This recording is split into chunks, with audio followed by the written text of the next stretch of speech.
Hello there, and welcome to Beyond the Prescription. This is episode 14. We're talking about Hashimoto's, the autoimmune thyroid disease most women don't know they have. It's very common. So many women come to me saying, I've been told my thyroid is fine, but I still feel exhausted, foggy, puffy, low. There are so many symptoms of underactive thyroid that aren't being recognized. And Hashimoto's is the commonest form of underactive thyroid, especially in women aged 40 plus.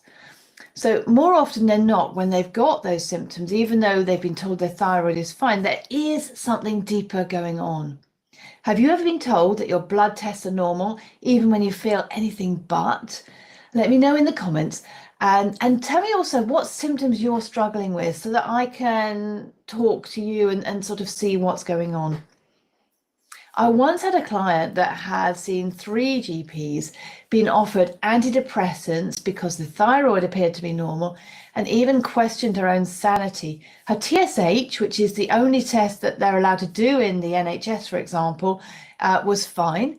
But when we looked deeper with more in-depth testing and more in-depth analysis, Hashimoto's showed that the Hashimoto's antibodies lit up like a Christmas tree, and it explained everything because her thyroid was not normal. It just appeared to be. So what's going on when this is happening? So what is Hashimoto's? Hashimoto's thyroiditis, as its full name is, it's named after Hashimoto, who was the first person to name it. And these are often male doctors from the past, But Hashimoto's itself is an autoimmune condition where your immune system mistakenly attacks your thyroid gland. It's the most common cause of underactive thyroid or hypothyroidism, especially in women, because women tend to be much more prone to autoimmune disorders than men. And yet, most people have never heard of Hashimoto's. So Hashimoto's affects up to 1 in 8 women. It's autoimmune, and then that impacts their hormones. So autoimmune means your body's attacking its own cells. You can have it for years before your TSH starts to change. The other thing that can happen with Hashimoto's is that things can go up and down. And we see these particularly at times of hormonal change. So you may find you start to get some ups and downs of your antibodies or your TSH in your teens, or when you're pregnant or breastfeeding or in perimenopause. So these are common times of hormonal changes where things can be affecting your thyroid hormone and the way your thyroid hormones are working as well. So antibodies are key to diagnosis. These are thyroid peroxidase antibody or thyroglobulin antibody. And we can only check one in the NHS. I think it's thyroid peroxidase antibody. But of course, privately, we do have the freedom to look a bit closer at the way the thyroid is working. So it's often missed because of this fact that NHS standard screening usually tests only TSH, and it will only look at the T4 which is tetra, which is thyroglob, which is levothyroxine. It only looks at that if the TSH is abnormal, and it doesn't teach us how to respond to that.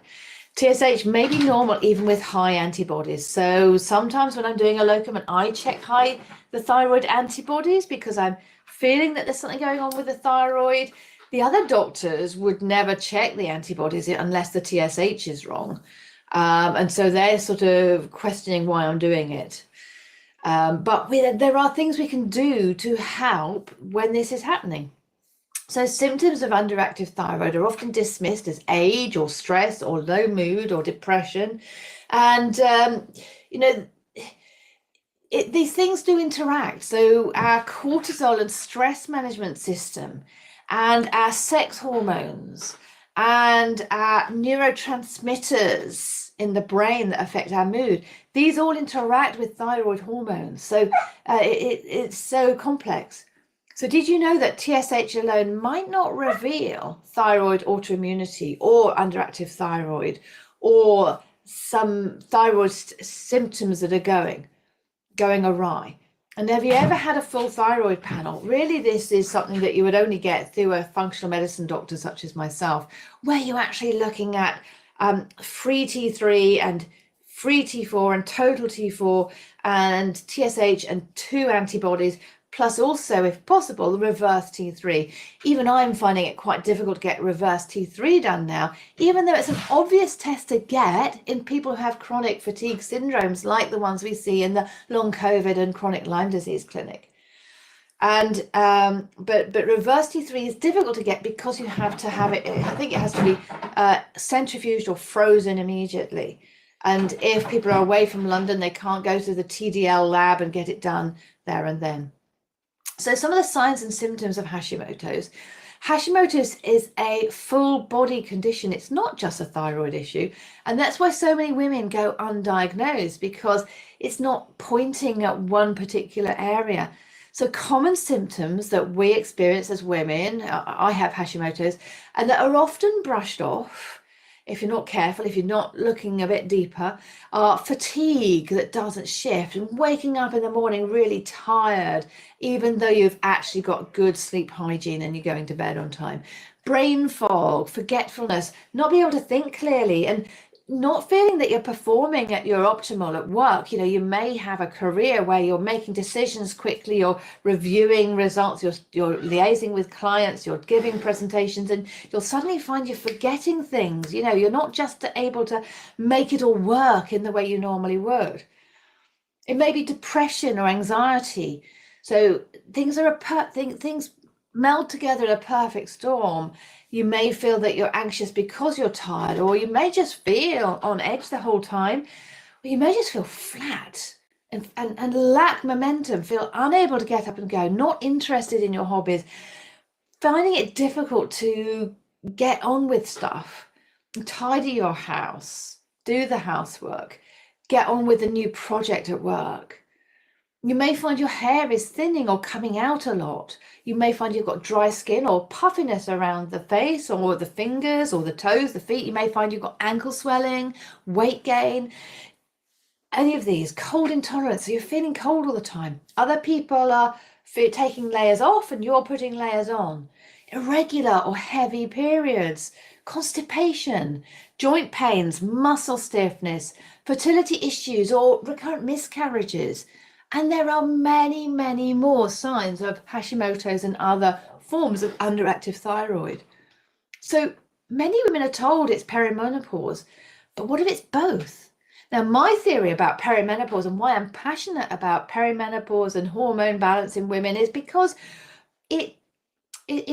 we have a perfect storm. We have our insulin resistance going on. So we're getting more insulin resistant. Our insulin receptors are not responding properly to the insulin in our bodies. We may be taking less exercise because of things changing. We're not running after young kids anymore. We may have imbalances of sex hormones leading to more PMS and stress. Then there's stress impacting things. So we may have a high or a low cortisol level because of chronic stress just pounding away and making our hormone balance just less and less resilient. And all of these and thyroid interact together. So it's really important to actually find out what's really going on. So what symptom, I'd love you to let me know in the chat, what symptom would you love to get answers for? Do you have something that you're thinking, yeah, I'm just fed up with this fatigue, these headaches, these irregular periods? And you may just assume that it's perimenopause. Many people do. So why does testing matter? Here's the kicker. Most conventional thyroid testing, as I've said, misses Hashimoto's entirely. TSH, free T3 and free T4 are important, but they're not enough. You really need thyroid peroxidase antibodies, sometimes called TPO antibodies, and thyroglobulin antibodies, sometimes called TG antibodies. In some cases, need an ultrasound or further immune testing to really see what's going on. The earlier you detect it, the better you can support your immune system before your thyroid actually burns out. So I'd love to know, have you ever had a full thyroid antibody test? I have, and my thyroid antibodies were high. But the TSH was the first thing that was detected because I was having NHS testing. So what do you do if it is positive? What do you do if you do have Hashimoto's? First, breathe. There's so much we can do to reduce this and relieve symptoms and support your thyroid. Honestly, there's so much we can do. We can reduce the attack on your thyroid gland that your body is mounting. So the first step, and this is really important, is addressing gut health. 80% of our immune system is in the gut, because after all, we are daily taking in pathogens. We're eating pathogens the whole time, and your immune system's got to fight that and stop it getting absorbed into the system and causing sepsis. So look at dysbiosis, which is when there's an imbalance of your gut bacteria. Leaky gut, where the intestinal cells, instead of being tightly joined together with tight junctions, there's a small gap, letting molecules through where they have no business going. Those molecules are supposed to go into the cell, be broken down on the way in, be broken down in the cell, be broken down on the way out before it actually gets into the bloodstream. But with these gaps, that can get into your system. Candida, this is really interesting. The yeast that causes Candida has a very clever effect on the body. It gives you food cravings, and guess what? Or sugar cravings. And guess what Candida likes to eat? Sugar. So if you are having sugar cravings, you need to be checked out for Candida. And then you can use testing like the GI effects test, the GI map, SIBO testing if needed. The SIBO test isn't fail-safe, and it's quite difficult to do accurately. So there's often errors in getting it. So it's more often that we get it with the GI effects test combined with the history. SIBO is small intestine bacterial overgrowth, which is a subtype of dysbiosis. Dys means wrong, biosis means bacteria, basically in this case. So we're talking about wrong bacteria or bacterial imbalance. And with SIBO, that imbalance is such that the large intestine bacteria are living in the small intestine. Loads of things can contribute to that, including poor gut motility, because we're wanting to keep pushing things from the small intestine into the large intestine. If that little valve isn't working, then you get more SIBO. Step 2, we want to reduce inflammation. Now let's start with gluten. Gluten's a known trigger. It's linked to molecular mimicry. It's really important that you cut out gluten if you have any autoimmune disorder, including Hashimoto's.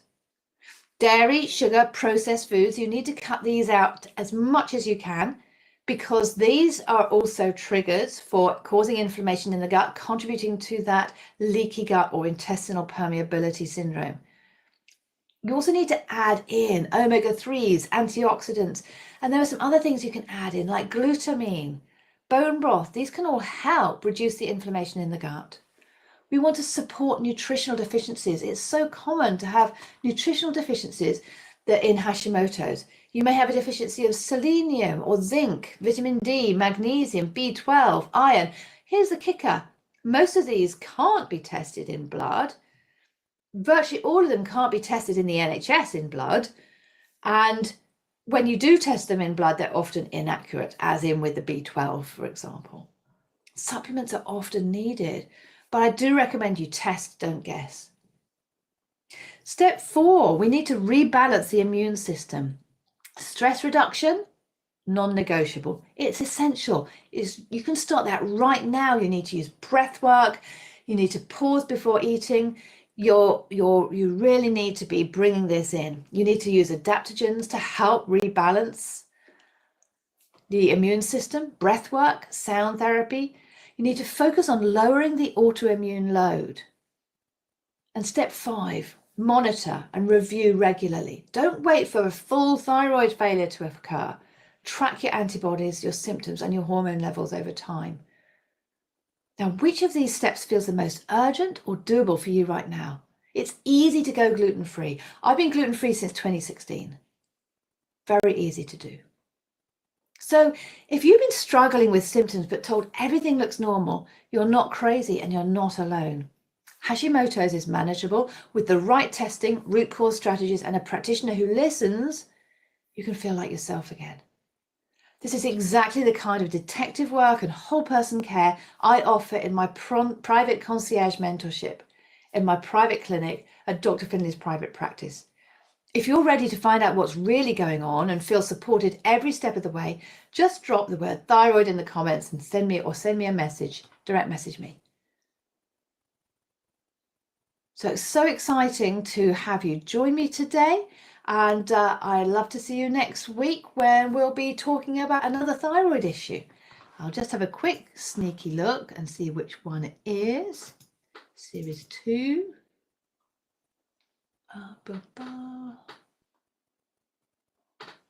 Here we go. Episode 15, is gluten sabotaging your thyroid? Now that's a meaty one to get into.